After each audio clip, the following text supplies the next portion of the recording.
नाम हे सत्स्वरूप आहे.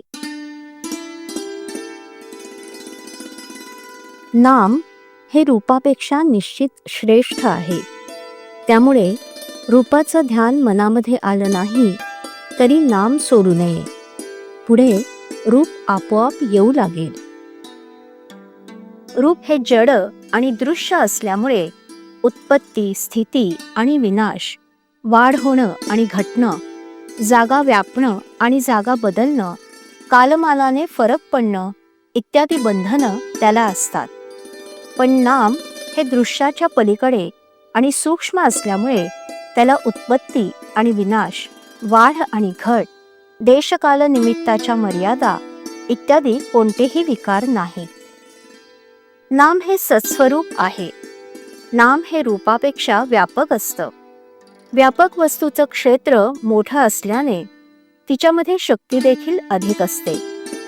जिच्यामध्ये शक्ती जास्त असते ती वस्तू अधिक स्वतंत्र असते. जी वस्तू अधिक स्वतंत्र असते तिला बंधनं किंवा मर्यादा कमी असतात. म्हणून नाम हे रूपापेक्षा अधिक व्यापक, अधिक शक्तिमान, अधिक स्वतंत्र आणि अधिक बंधनरहित असतं. आपली ज्ञानक्रिया कशी चालते ते पाहू.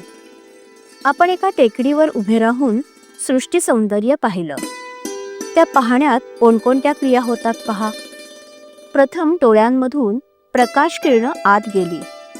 बाह्य पदार्थांचं मनुष्याला ज्ञान व्हायला इंद्रिय हे पहिलं साधन आहे. इंद्रियांमधून आत आलेले संस्कार एकत्र करून मन त्यांना वस्तुस्वरूप देतं. वस्तुस्वरूप तयार झाल्यावर बुद्धी सारासार विचार करून त्या वस्तूचं यथार्थ ज्ञान आपल्याला करून देते. पण मनुष्याच्या बुद्धीचा व्यापार इथंच थांबत नाही. टेकडीवरून आजूबाजूला पाहत असताना झाडं, वेली, घरं, बागा, माणसं, पक्षी, पाण्याचे तलाव इत्यादी सर्व वस्तूंचं ज्ञान झाल्यावर पुन्हा त्यांचं एकीकरण होऊन ही सृष्टीची शोभा आहे असं ज्ञान आपल्याला होतं. म्हणजे अनेकात एकत्व शोधणं हेच मानवी ज्ञानाचं लक्षण आहे.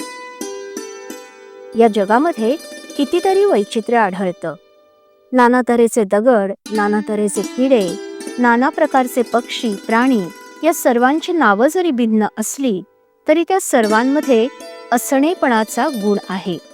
म्हणजे सजीव प्राणी झाला तरी तो आहे आणि निर्जीव वस्तू झाली तरी तीही आहे. एवढंच काय, पण आनंदाला सुद्धा आहेपणाचा गुण आहे. या असणेपणाच्या गुणाला नाम असं म्हणतात.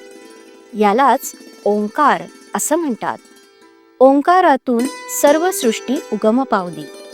ओंकार हे परमात्म्याचेच स्वरूप आहे. अर्थात नाम म्हणजे सत होय. म्हणूनच नाम हे सृष्टीच्या आरंभी होतं ते सध्या आहेच आणि सृष्टीचा लय झाला तरी ते शिल्लक राहणारच. नाम म्हणजे ईश्वर होय. नामातून अनंत रूप उत्पन्न होतात आणि अखेर त्यामध्येच ती लीन होतात. रूप हे नामाहून निराळं राहू शकत नाही. नाम हे रूपाला व्यापून पुन्हा शिल्लक उरतं. श्रीराम. श्रीराम जय राम जय जय राम. श्रीराम जय राम जय जय राम. श्रीराम जय राम जय जय राम. श्रीराम जय राम जय जय राम. श्रीराम जय राम जय जय राम. श्रीराम जय राम जय जय राम. श्रीराम जय राम जय जय राम. श्रीराम जय राम जय जय राम. श्रीराम जय राम जय जय राम.